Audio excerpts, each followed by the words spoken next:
Pai, e do Filho, e do Espírito Santo. Amém. Ave Maria, cheia de graça, o Senhor é convosco. Bendita sois vós entre as mulheres, e bendito é o fruto do vosso ventre, Jesus. Santa Maria, Mãe de Deus, rogai por nós, pecadores, agora e na hora de nossa morte. Amém. Santa Maria, esperança nossa e sede da sabedoria, rogai por nós. Querido irmão, querida irmã, uma alegria ter você conosco neste programa, a homilia dominical. Hoje vamos refletir sobre o Evangelho do 32º domingo do tempo comum, que se encontra em São Marcos, capítulo 12, versículos de 38 a 44. Naquele tempo, Jesus dizia no seu ensinamento a uma grande multidão: tomai cuidado com os doutores da lei. Eles gostam de andar com roupas vistosas, de serem cumprimentados nas praças públicas. Gostam das primeiras cadeiras nas sinagogas e dos melhores lugares dos banquetes. Eles devoram as casas das viúvas, fingindo fazer longas orações. Por isso eles receberão a pior condenação. Jesus estava sentado no templo, diante do cofre das esmolas, e observava como a multidão depositava suas moedas no cofre. Muitos ricos depositavam grandes quantias. Então chegou uma pobre viúva, que deu 2 pequenas moedas, que não valiam quase nada. Jesus chamou os discípulos e disse: em verdade vos digo, esta pobre viúva deu mais do que todos os outros, que ofereceram esmolas. Todos deram do que tinham de sobra, enquanto ela, na sua pobreza, ofereceu tudo aquilo que possuía para viver. Palavra da salvação. Glória a vós, Senhor. Queridos irmãos e irmãs, 2 cenas comoventes neste 32º domingo do tempo comum. A primeira relata também a história de uma pobre mulher, na primeira leitura, que nós não lemos, mas é uma história muito conhecida nossa, que se encontra em 1 Reis 17, de 10 a 16. Essas 2 mulheres do Evangelho falam muito, essas 2 mulheres hoje pobres falam muito a nós. Uma na primeira leitura e a outra, a viúva do Evangelho. Primeiro, esta viúva de Sarepta. Nós não sabemos o seu nome, nós não sabemos nada sobre a sua vida, sobre a sua história, qual o nome do seu filho, quantos anos ela tinha, nada. A Escritura se silencia sobre esses dados históricos e vai direto ao ponto. No tempo do profeta Elias, Deus varreu, digamos assim, a Terra Santa e a sua vizinhança por uma seca muito grande. Isso porque Israel cometeu idolatria. Acabe, levado por sua esposa Jezabel, cometeu idolatria. Levantou lugares altos e fez sacrifícios a ídolos. E então, o profeta Elias anunciou que esse castigo viria. E fugiu, foi perseguido por Acabe e fugiu. Elias deixou a Terra Santa na perseguição e também pela seca. E chegou a uma região entre Israel e o Líbano. Ele vê uma viúva cananeia, pagã, ou seja, não fazia parte do povo de Deus, ela não fazia parte do povo da aliança. E essa viúva estava ali, apanhando gravetos no chão para fazer o fogo, fazer a última porção de alimento e depois esperar a morte. Elias chegou, pediu um copo d'água e também um pedacinho de pão. E ela disse: só tenho um punhado de farinha e um pouco de azeite.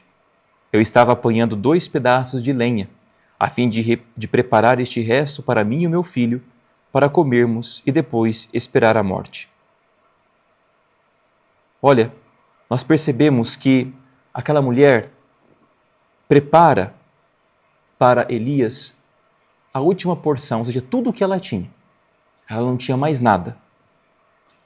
Pela vida do Senhor teu Deus, ela diz, com respeito por Deus e pelo seu profeta, apesar de ser uma pagã, essa mulher temia Deus e o profeta, ela diz assim, o profeta Elias diz, assim fala o Senhor, Deus de Israel, a vasilha de farinha não acabará, e a jarra de azeite não diminuirá, até o dia em que o Senhor te enviar a chuva sobre a face da terra. A viúva assim fez e aconteceu como Deus dissera. Ou seja, era uma mulher pagã, miserável, pobre, que temia Deus e que entregou tudo o que tinha. A sua porção de farinha, a sua porção de azeite, um pouco de água. Entregou tudo o que tinha a Deus através do profeta. E Deus a abençoou. Multiplicou aquilo que ela tinha. Na segunda cena do Evangelho também encontramos uma viúva sem nome, sem importância. Não sabemos nada sobre ela. Jesus está ali fazendo uma crítica, aos fariseus, uma crítica ferrenha, como ele sempre faz no Evangelho, e entrou no templo para ver aqueles que estavam depositando ali o dinheiro no tesouro do templo. Essa mulher joga 2 moedas, ou seja, não representa quase nada. Não dá para comparar nem o azeite de um dia para manter o candelabro do Senhor aceso, não dava para comprar com aquele valor, nem o azeite para manter um dia, as velas, ou seja, o candelabro do templo aceso. Mas era tudo o que ela possuía para viver. E o Senhor se comoveu com a generosidade, com a entrega, com a disposição do coração, porque Deus, nosso Senhor, sabia a penúria que aquela mulher vivia. A mão dela generosa se abre para dar a Deus tudo o que tem. E é assim também hoje. Nós sabemos que nas realidades das nossas igrejas, nossas comunidades, aqueles que mais dão são os que menos têm. As mãos, muitas vezes, os que possuem muito se fecham e as mãos dos pobres se abrem. E em proporção àquilo que os pobres dão, aquilo que recebem, dão muito mais do que aquilo que muitas vezes os ricos recebem e entregam. Agora nós podemos pensar, por que essas mulheres agiram assim? Da onde vem esse desapego, esta entrega, essa generosidade?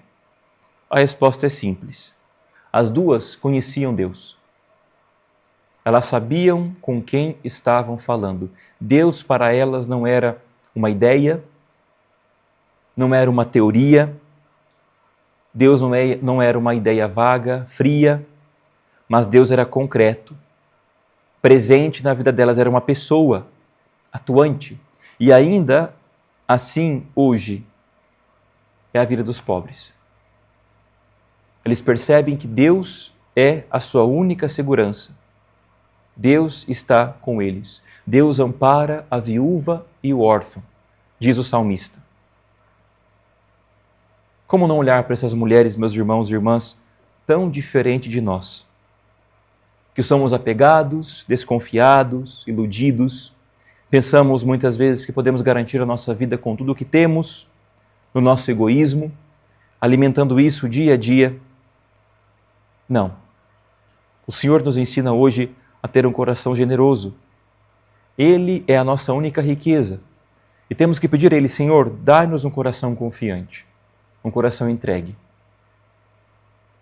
Vamos pedir a Deus que nos dê esse coração que entrega tudo, porque na medida em que entregamos tudo, recebemos tudo. Aquela mulher deu tudo o que tinha e sobreviveu, porque a farinha e o azeite não faltaram.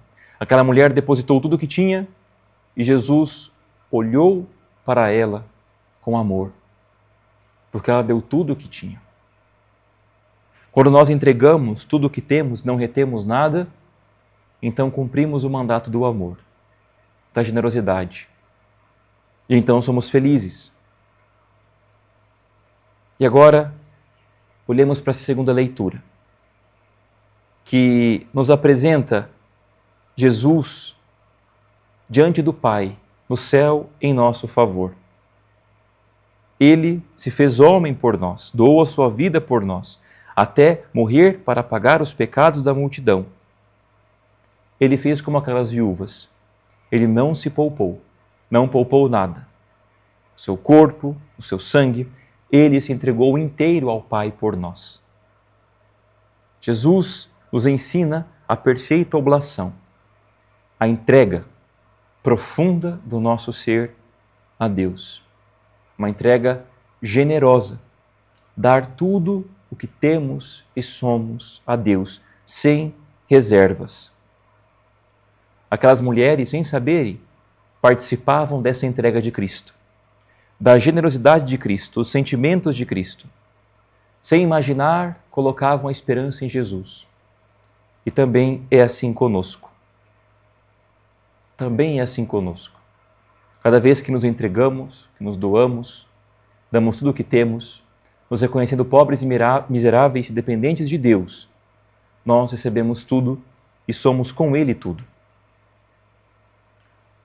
Lá está Jesus com seu sacrifício eterno, único, perfeito, irrepetível, totalmente suficiente e eficaz. Ele nos deu tudo. Ele se deu todo para nós, inteiro.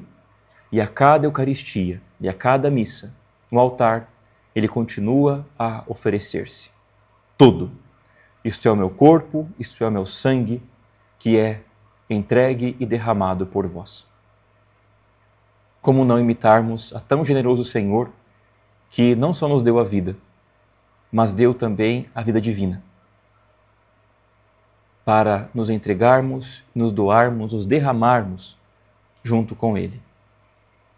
Aprendamos, meus irmãos, a confiar e colocar a nossa vida e a nossa pobreza nas mãos de Deus, não retendo nada para nós, mas entregando tudo para Deus, mesmo que o tudo seja algo pequeno.